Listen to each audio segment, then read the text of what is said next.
The British-born man who killed 4 people and injured 50 others in an attack here outside British Parliament was known as a potential extremist. Khalid Masood first came to the attention of Britain's domestic intelligence agency MI5 6 years ago after returning to the UK from Saudi Arabia.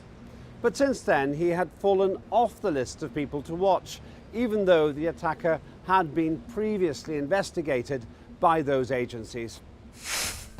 Saudi Arabia, where Wahhabism is widely preached and practiced, has been accused of sponsoring terrorist groups such as Daesh. And it seems Masood was loosely connected to people under investigation by British agencies for extremism in the British city of Luton, where a group led by imprisoned cleric Anjem Choudhury was active. Masood may have been influenced by the kind of extremist ideology promoted by Daesh and other Takfiri terror groups, which declare people of other faiths are infidels, and this in turn is used as a justification to kill them. Another provocation has been Saudi Arabia's military engagement against Yemen. This began in March 2015. The goal of the campaign is to reinstate the country's former President Hadi, who has been seen as a very loyal supporter of Riyadh. At the same time, Saudi Arabia has undermined the Houthi Ansarullah movement, which was instrumental in forcing the former president's resignation, ultimately storming his palace to secure his departure. The bloody war has led to many civilian casualties and increasing anger amongst an increasingly poor and desperate Yemeni population. Has British foreign policy made the terrorist threat worse? And why would a man born and bred in Britain attack his fellow citizens in this lethal manner? Simple questions with important answers. And let's start with this. Why did the Westminster terrorist attack happen in the first place? We asked the public. I don't know, but we need to be strong and never ever let the terrorists win. They must never win. This is a democracy. I don't know, he seemed to be a bit of a lone wolf and it was a terrible thing, so I hope they'll tighten up security.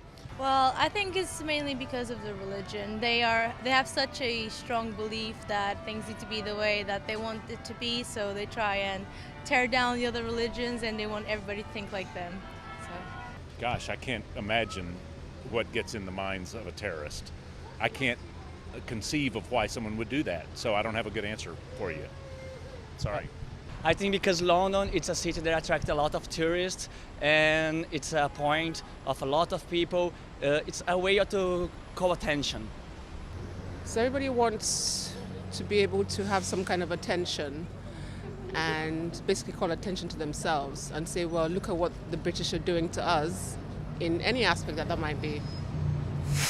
Well, there's no conclusive evidence of why it happened yet. The investigations are still going on, but there are all sorts of theories that have been put forward. The police actually rather irresponsibly initially connected it to international terrorism, having not really given any evidence, and subsequently they've withdrawn slightly, saying that they're not absolutely sure. So this gentleman, Khalid Masood, was clearly a violent man. His past, before he even became Muslim, was violent. He'd spent time in prison for slashing people's faces with knives and other violent incidents throughout his life. So clearly he was a man who had criminal records. And to be honest, this incident, it's hard to classify it merely as a terrorist act, because the definition of terrorism is when somebody has the intent to have as an ideological political motive to attack civilians. So actually, why it happened, still in the air, whether it was a terrorist attack in the known definition of the word, again, up in the air, not sure. Well, I think to describe this particular individual as terrorist is quite inappropriate. In London, we have knife crime on a daily basis. At least 2 individuals are killed in London, and up and down the country, knife crime is on the increase.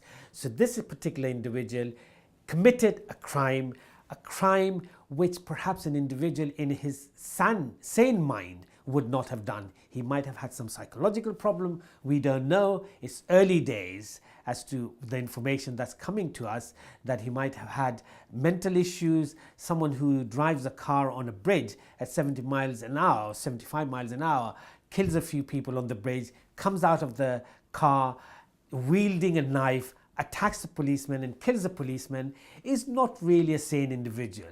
And the information that has come out very clearly, even the police have said that he did not have any links with any terrorist organization, so it appears it was an individual act of complete madness, and he has no links with any sort of domestic or international terrorist groups. The terrorist spent time in Saudi Arabia before he committed the attack. Does the public think this may have contributed to his actions, and why? How could I possibly know that? I just think it was a terrible thing, and I hope and pray to God it will never happen again. But we need to be on our guard. We've been told to be very vigilant, and we must always be on the lookout. But who knows what made that man do that? Folk do crazy things in this world, and nobody knows why they do them. I think Saudi Arabia as a whole is a fantastic country. I don't think that they, as a country, would have had anything to do with it. It's a sad realisation of the radicalisation of extremism ideology, but I would say that it was a group rather than the country as a whole. As I said before, I think it's really the religion. Maybe he got certain beliefs from that kind of religion that affected the way he thought and the way he acted and everything, but maybe it wasn't the country itself, but just his beliefs, really.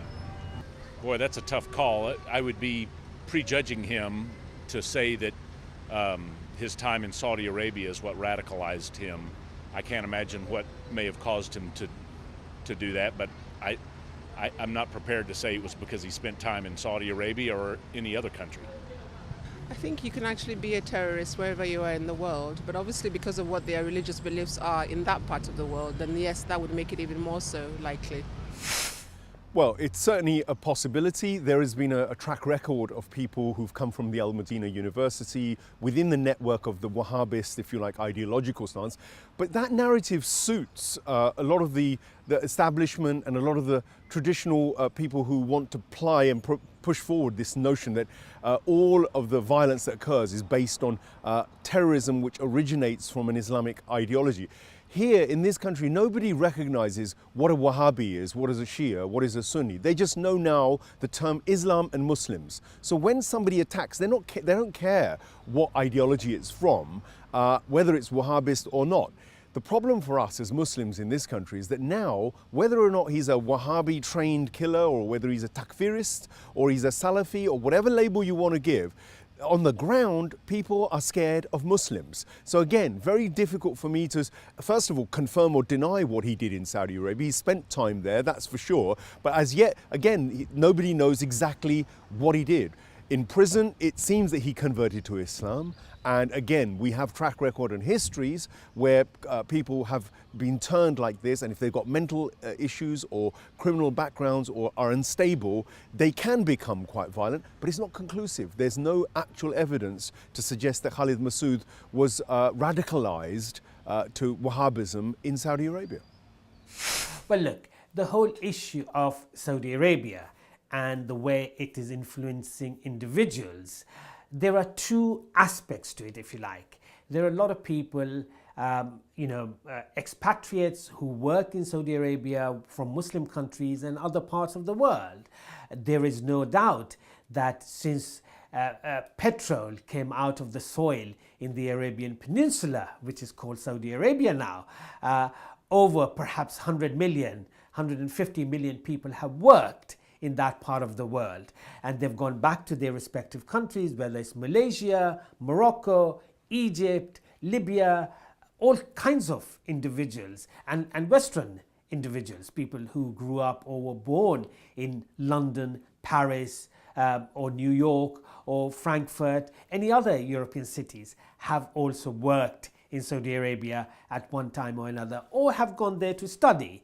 So it is possible that the Wahhabi, Salafi, Takfiri thinking, which is promoted in Saudi Arabia may have perhaps influenced this particular individual, and it appears that those who have worked in Saudi Arabia have in some way got influenced with the Wahhabi ideology, and when they go back to their respective countries, they may not be connected with any organized terrorist group, but they have that approach, that venomous ideology which comes out of the Wahhabi school of thought, may certainly individual certain weak persons who may come back to their countries and perpetrate all kinds of criminal activity. Some people think British foreign policy has contributed to the threat of terrorism. What does the public have to say about this? If I'm brutally honest, what I think is, Tony Blair and George Bush have got a lot. Yeah, they've got a lot to answer for. To be honest, yeah. Do you think that they caused it then? They had a part to play. Yeah. I think in some ways it has, because again, with the British democracy that we have, it is one of the leading democracies in the world, and it is the values that we believe here in Britain that they want to destroy. I mean, yeah, what is it? Smarter rules make for smarter criminals. So, I mean, you're never going to always be able to stomp out the bad. You just kind of pull together and do the best you can to get by it and get through it. Do you think that foreign policy does affect places as targets? I believe so. If people feel that they're discriminated against, they have a natural tendency to put their foot down and stand up for themselves. Boy, I don't know. I would like to think that free countries like Great Britain and the United States offer such a wonderful alternative that that we do the opposite of radicalizing, that we welcome people and they see the value of our country. So I guess I don't buy it. Well, somewhat, because I think where policy is concerned, the government decides what the best policy is, and whatever your convictions are what you do, which is the same scenario with the terrorists. So yes, absolutely. I think foreign policy of the West in general, but the US in Britain in particular, definitely has contributed to the increase in attitudes which want to wreak havoc. But I think it's even deeper than that.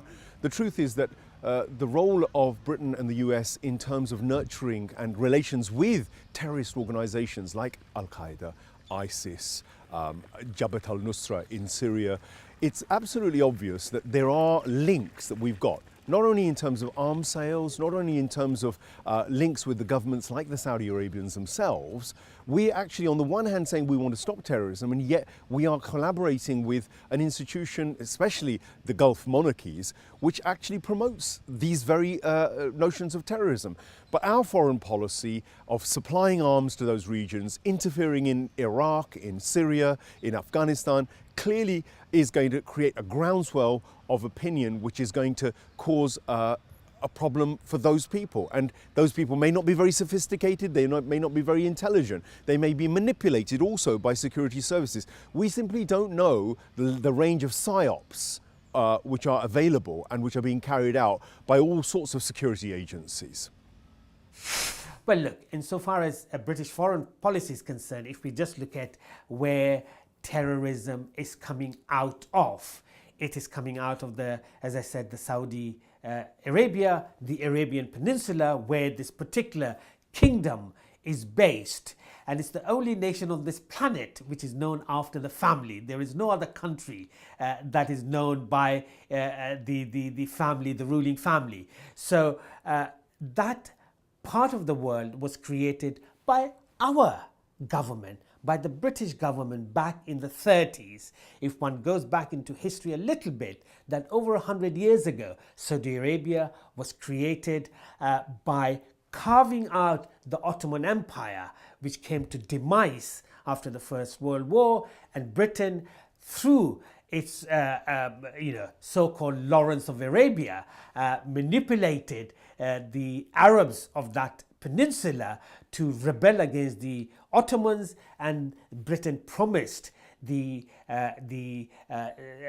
Saudi family and the Wahhabis in the peninsula, that a state would be created which would be called Saudi Arabia, and there are documents to very clearly show that it was really Britain that supported the regime. Britain connived to create that particular regime and has continued to do so for the last over 100 years. And in the current context, if we want to look at it, is that Britain is supplying armaments to Saudi Arabia.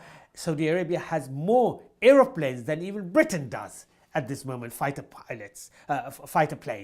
And those planes are being used in Yemen and other places to kill individuals. So yes, it's very clear that wherever we look at it, Britain, our nation, as a colonial power, has left chaos.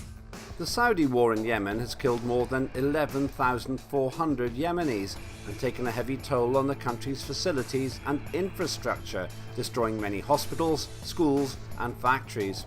It's also worth remembering a different attack. 15 of the 19 hijackers who allegedly carried out the September 11th, 2001 attacks in the United States came from Saudi Arabia, and available evidence suggests some of them were linked to high-ranking Saudi officials. Why, in the public's view, did a British-born man commit a terrible action like this against his own fellow citizens on that bridge? Well, again, that's as ridiculous as asking if Saudi Arabia had it. How do I know that? I never knew the man. But I think his close relatives are quite surprised. But I don't know. How could I answer that question? Who knows? Anybody's daughter, anybody's son, you don't know what can happen at any moment, how they can be, influenced by friends, by peers. You don't know what's going to happen, so I'm not going to judge anybody. But yeah, it's just really sad. I feel that he was brainwashed with the ideologies. Had he not met this group who claimed to be ISIS, he probably wouldn't have been radicalised. However, extremism has got hold of him, and unfortunately he created the terror that we saw 8 days ago. Maybe grab attention to himself so that he could see if he could change things a little bit. Because he's a bad person. It's a bad person. Who else can do that? Again, it's not about where you are or where you're from. It's about what you believe in, and that's what's driving most of them. Well, as with any criminal act, whether it's a Muslim or a Christian, a crime is a crime. Breaking the law is not even valid in an Islamic Shari sense. Muslims have to live in countries and abide by the law. So if this man, whether he committed a criminal act on clearly he committed a criminal act in killing and mowing down these people. No, nothing justifies that. But whether Islam has anything to do with it, whether it was a terrorist act, as I said earlier, I really wouldn't be able to put that at the feet of any religion. Well, look, at the end of the day, whether someone is British born or not British born, the reality is that any individual can have psychological problems, could be mentally disturbed, and therefore acts in a manner which is absolutely criminal act, and that's the only way we need to define it. Not to sort of say that it's a terrorist associated with some so-called Islamist group, therefore the whole of the Muslim nation gets tarnished with this particular individual's act, because Christians commit this kind of acts in USA on a daily basis or weekly or even monthly basis. People going to schools kill people, going to offices they kill people, all kinds of things, and we don't say that they are terrorists. We quite often say that these are criminals with a mental problem. Extreme Wahhabi ideology coming out of Saudi Arabia could have inspired people to become terrorists. What can be done to address this? Here's what the public said. But all I know is, we have to look after each other, and that's how communities and everything works, to be honest. Look after your neighbour, look after your friends, family, and that's how everything works. like to try. I like to treat people the way I like to be treated. You know, so there's, you know, and if everyone can take that ideology forward, then I think the world will be a better place to live in. We do a good job of exporting some of our unfavorable qualities.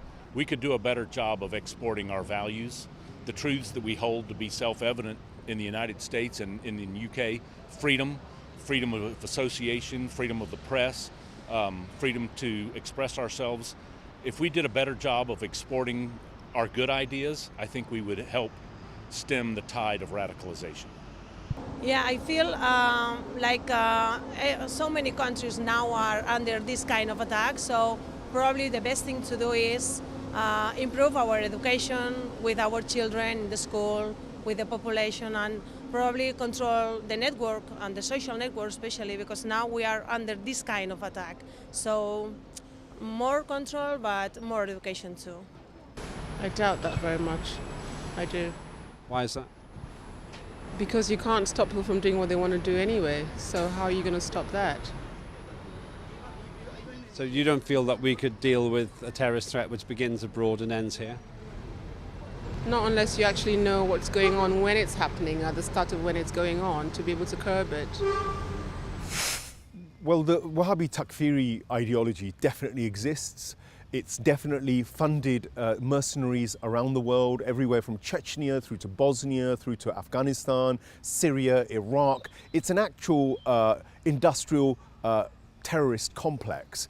The Saudis and the Gulf monarchies, however, are not the ones who produce the weapons. They're not the ones who, I think, either provide the training for these mercenaries. That's far too sophisticated an operation for the Saudis to have delivered. So, yes, I believe that Takfirism is very much being distributed through the literature, the ideology that roots itself in Saudi Arabia and from that side.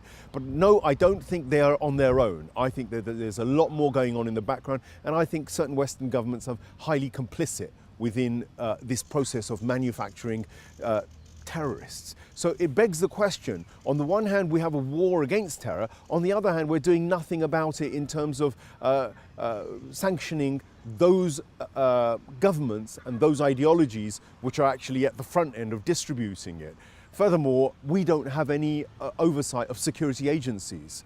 Muslims in this country, or the average citizen, doesn't have a clue what MI6 or MI5 or these agencies are doing. So we're really in the blind, and there's no real accountability for even these kind of agencies. So what they're doing with vis-a-vis terrorism, what they're doing vis-a-vis the Saudi government is highly dubious. But what we can see is that we are supplying weapons, we are friends with those Gulf monarchies, we allow those preachers from those ideologies to come to Britain, we give them the opportunity to run charities, create mosques, and then at the end we turn around and say, actually, oh, you know what, they've just produced somebody who's committed a terrorist act.